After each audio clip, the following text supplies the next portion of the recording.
হলুদ সুতির শাড়িতে আবৃত সেই সকালের স্নিগ্ধ সময়ে একেবারে সাধারণ গ্রামের মহিলাদের বেশে এক রহস্যময় নারী ধীরে ধীরে বাজারের দিকে হেঁটে যাচ্ছিলেন। কি জানত এই সাধারণ চেহারার আড়ালে লুকিয়ে আছেন স্বয়ং জেলার এসপি ফাতিমা বেগম। নিজের পরিচিতি গোপন রেখে তিনি এমন রূপ ধারণ করেছিলেন যেন তাকে কেউ চিনতে না পারে। নিজের ব্যস্ত জীবনের জাতাকল থেকে একটু স্বস্তি খুঁজে তিনি ডুব দিলেন তার ফেলে আসা শৈশবের স্মৃতিতে। আজ তার তীব্র ইচ্ছা হলো পুরনো দিনের মতো পথের ধারের ঠেলাগাড়ি থেকে কিছু চটপটা ফুচকা খাবেন। কিন্তু ভাগ্য হয়তো সেদিন তার জন্য নিছক ফুচকা নয়, বরং এক গুরুতর পরীক্ষা লিখে রেখেছিল, যেখানে ন্যায় ও অন্যায়ের সংঘাত আসন্ন ছিল। একটু সামনে এগোতেই রাস্তার পাশে রাখা একটি ছোট্ট ঠেলাগাড়ির ওপর তার নজর পড়ল। সেখানে প্রায় ৬০ বছর বয়সী এক শীর্ণকায়া বৃদ্ধা খাদিজা খাতুন ফুচকা বিক্রি করছিলেন। ফাতিমা বেগম ধীরে ধীরে হেঁটে সেই ঠেলাগাড়ির কাছে পৌঁছলেন এবং অত্যন্ত নম্রতার সঙ্গে বললেন, খাদিজা খাতুন, এক প্লেট ফুচকা দিন তো। খাদিজা খাতুন হাসলেন এবং দ্রুত হাতে ঝাল টক ফুচকা প্লেটে সাজিয়ে তার হাতে তুলে দিলেন। ফাতেমা বেগম যেই ফুচকা মুখে দিলেন তার চোখে মুখে এক অনাবিল আনন্দ ফুটে উঠল। তার ছোটবেলা থেকেই ফুচকার প্রতি গভীর আকর্ষণ ছিল, কিন্তু পুলিশের ডিউটি আর কর্মব্যস্ত জীবনের কারণে এমন সুযোগ তিনি খুব কমই পেতেন। তিনি চুপচাপ সেই স্বাদের মজা উপভোগ করছিলেন। ঠিক সেই মুহূর্তে হঠাৎ সেখানে ইন্সপেক্টর ইব্রাহিম খান ৩-৪ জন কনস্টেবলকে সঙ্গে নিয়ে উপস্থিত হলেন। তিনি ঠেলাগাড়ির কাছে থেমে গিয়ে অত্যন্ত রুক্ষ এবং গম্ভীর গলায় বললেন, এই বুড়ি, জলদি টাকা বের করো। এই অপ্রত্যাশিত আওয়াজ শুনে বৃদ্ধা খাদিজা খাতুন ভীষণভাবে ঘাবড়ে গেলেন। ভয়ে তার হাত কাঁপতে লাগল। তিনি তোতলাতে তোতলাতে বললেন, সাহেব, সবে তো আজকের দিনটা শুরু হলো, এখনো পর্যন্ত এক কানাকড়িও রোজগার করিনি, কোনো ক্রেতাই আসেনি। দয়া করে সন্ধেবেলা আসুন, তখন যা রোজগার হবে তা দিয়ে দেব। এখন আমার কাছে কোনো টাকা নেই। এই কথা শুনে ইন্সপেক্টর ইব্রাহিম খান অত্যন্ত ক্রুদ্ধ হয়ে উঠলেন। তিনি আর কোনো কিছু চিন্তা না করেই খাদিজা খাতুনের গালে সজোরে এক থাপ্পড় বসিয়ে দিলেন। এমন দৃশ্য দেখে ফাতিমা বেগম হতবাক হয়ে গেলেন। তিনি সঙ্গে সঙ্গে এগিয়ে এসে বললেন, দাঁড়ান ইন্সপেক্টর সাহেব, আপনি এই মহিলার কাছে কিসের টাকা চাইছেন এবং কেন? কোন অধিকারে আপনি ওনাকে এভাবে থাপ্পড় মারলেন? অকারণে একজন গরিব মানুষের সাথে এমন অমানবিক আচরণ করার কোনো অধিকার আপনার নেই। ইন্সপেক্টর ইব্রাহিম খান তার দিকে তীব্র দৃষ্টিতে তাকিয়ে বলল, তুই এই মাঝখানে নাক গলাতে আসিস না। তুই কি জানিস ব্যাপারটা কি? বেশি কথা বললে তোকে এখনই গ্রেফতার করে ভেতরে পুরে দেব। চুপচাপ একপাশে দাঁড়িয়ে থাকো। ফাতিমা বেগম রাগে কঠিন হয়ে জবাব দিলেন, দেখুন, আপনি যা করছেন তা সম্পূর্ণভাবে অন্যায়। দেশের আইনে কোথাও লেখা নেই যে আপনি গরিব মানুষদের থেকে জোর করে তোলাবাজি করবেন। আপনি এই মহিলার উপর চরম অত্যাচার করছেন। এর ফল আপনাকে নিশ্চিতভাবে ভোগ করতে হবে। এখনো সময় আছে, শুধরে যান। এই কথা শুনে ইন্সপেক্টর ইব্রাহিম খান অত্যন্ত রেগে গেলেন। রাগের মাথায় তিনি নিজেকে সামলাতে পারলেন না এবং ফাতিমা বেগমের গালে সজোরে এক থাপ্পড় মারলেন। থাপ্পড়টি এতটাই জোরে ছিল যে ফাতিমা বেগম টলে উঠেছিলেন, তবে দ্রুত নিজেকে সামলে নিলেন। তিনি রাগত্বস্বরে বললেন, আপনি আমার গায়ে হাত তুললেন, এর ফলস্বরূপ এবার আমি আপনার বিরুদ্ধে এফআইআর দায়ের করব। ইন্সপেক্টর হেসে তাকে উপহাস করে হুমকি দিয়ে বলল, এফআইআর? এইসব তোর মাথায় ঢুকছে না তো? বেশি বকবক করলে এমন মার মারব যে নিজের বাড়ি পর্যন্ত হেঁটে যেতে পারবি না। বেরো এখান থেকে, নয়তো ঘাড় ধাক্কা দিয়ে বের করে দেব। ইন্সপেক্টর রেগে গিয়ে আবার ফুচকাওয়ালি খাদিজা খাতুনের কাঁধ ধরে ঝাঁকাতে ঝাঁকাতে চিৎকার করে বলল, এই বুড়ি, বেশি চালাকি করবি না, তাড়াতাড়ি টাকা বের কর, নইলে এক্ষুনি তোর ঠেলাগাড়িটা উল্টে দেব। এই বলে ইন্সপেক্টর রাগের মাথায় ঠেলাগাড়িটায় সজোরে এক লাথি মারল।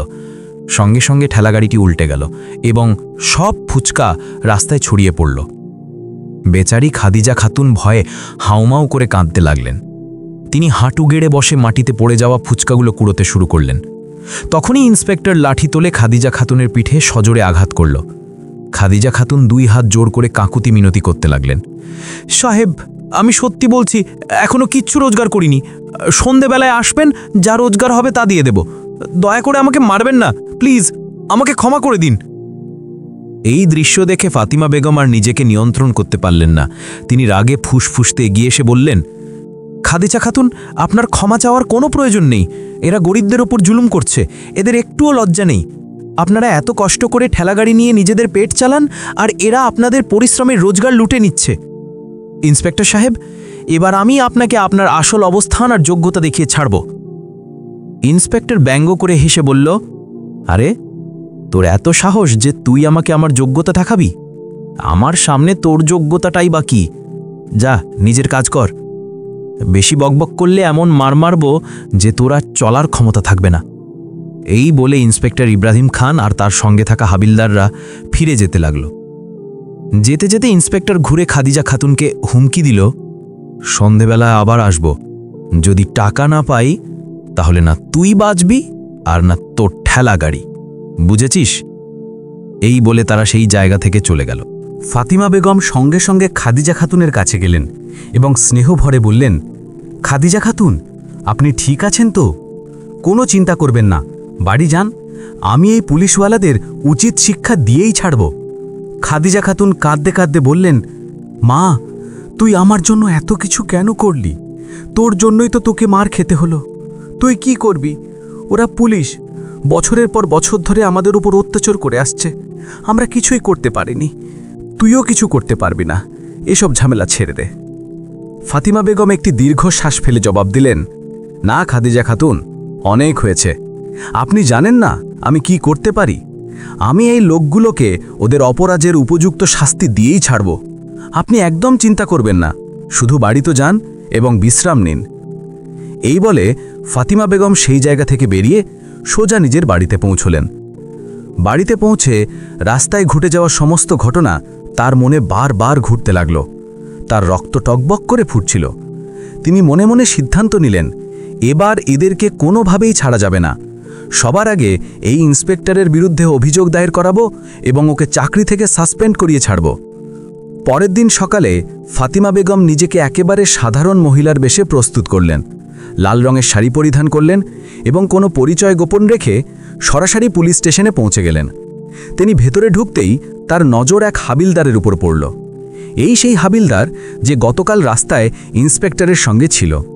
ফাতিমা বেগম সরাসরি তাকে জিজ্ঞেস করলেন, ইন্সপেক্টর ইব্রাহিম খান কোথায়?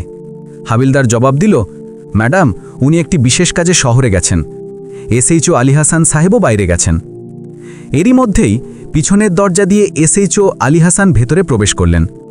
লাল শাড়ি পরা ওই মহিলার উপর তার দৃষ্টি পড়ল এবং তিনি সোজা ফাতিমা বেগমের কাছে গেলেন।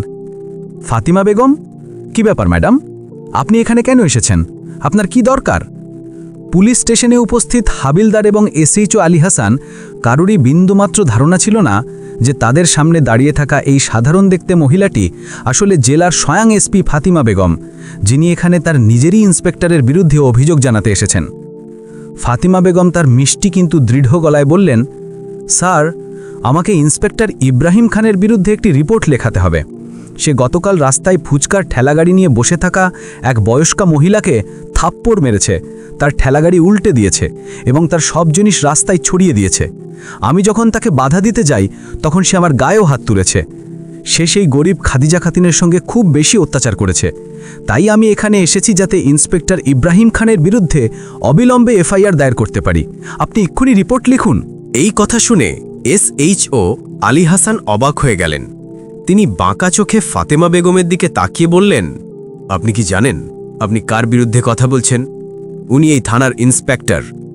আমরা ওনার বিরুদ্ধে কোনো রিপোর্ট লিখতে পারবো না। আর তাছাড়া একটা থাপ্পড় মেরেই দিয়েছে, তো কি হয়েছে? এসব কথা এখনই থামাল। ওই গরিব মানুষগুলো আর কি বা করতে পারবে? আপনি অযথা চিন্তা করবেন না, আর এবার বাড়ি যান। এই কথা শুনে ফাতেমা বেগমের রক্ত গরম হয়ে গেল।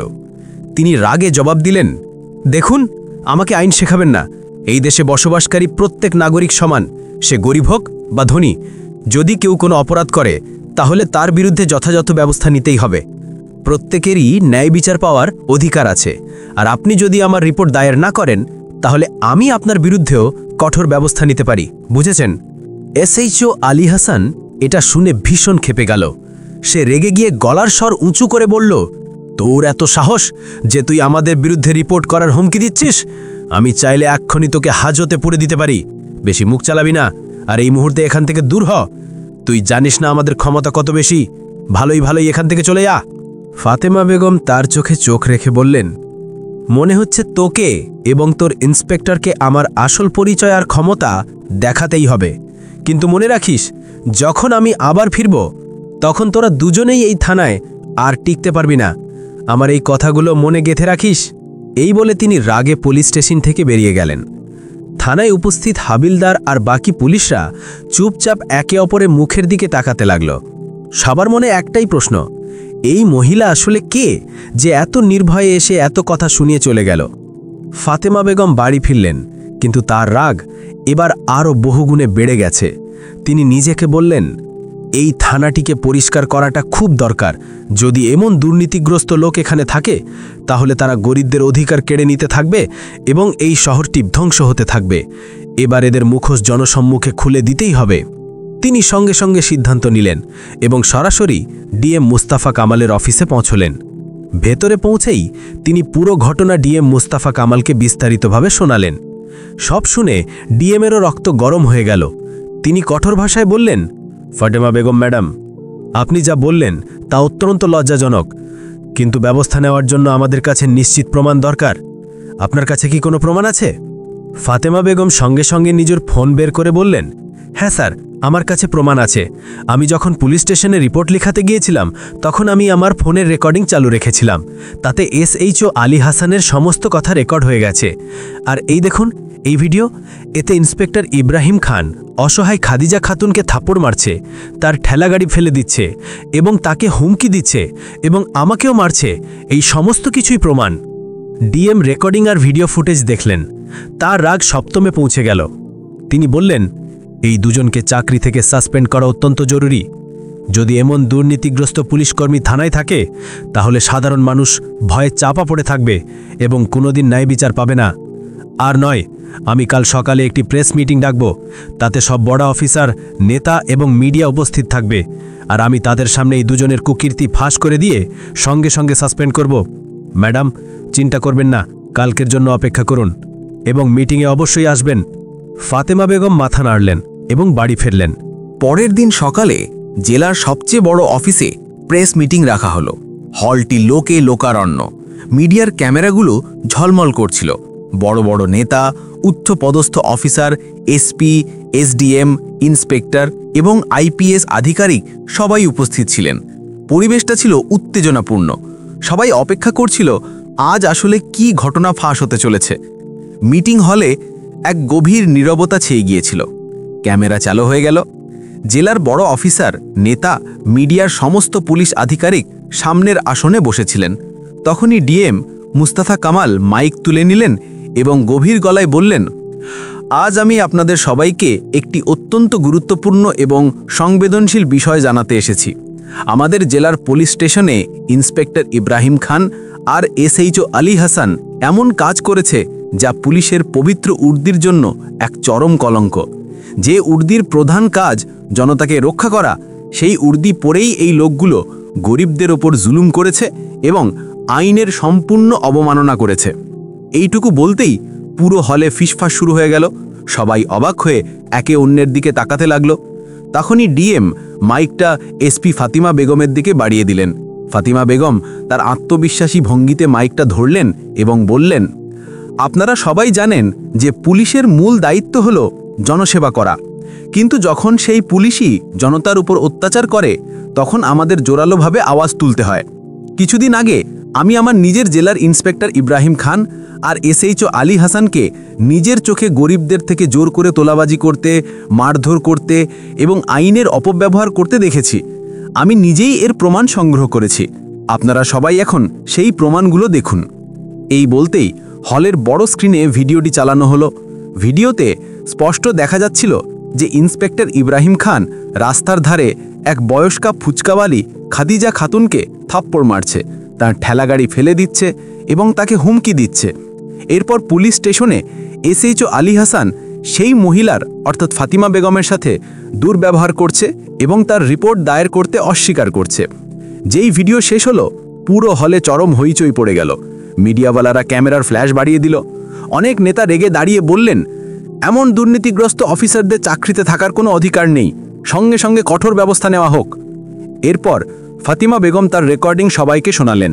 তাতে এসএইচও আলী হাসানের অশ্লীল কথাবার্তা এবং রিপোর্ট দায়ের না করার স্পষ্ট আওয়াজ প্রতিধ্বনিত হয়ে উঠল।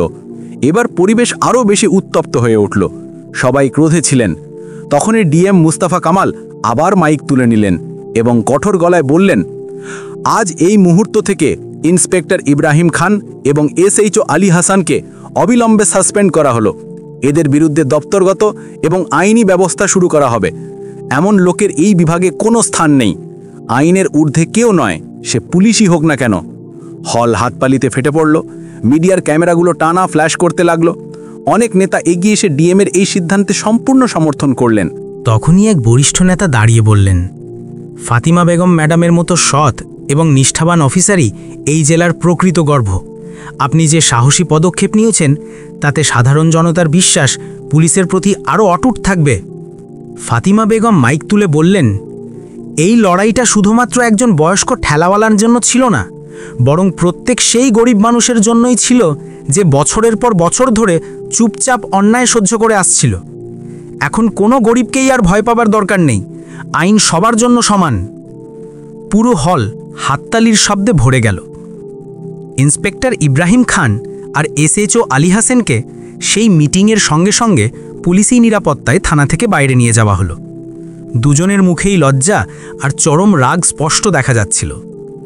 ফাতিমা বেগম বাইরে বেরোতে বেরোতে মিডিয়াকে বললেন, আজ একটা দৃষ্টান্ত তৈরি হলো।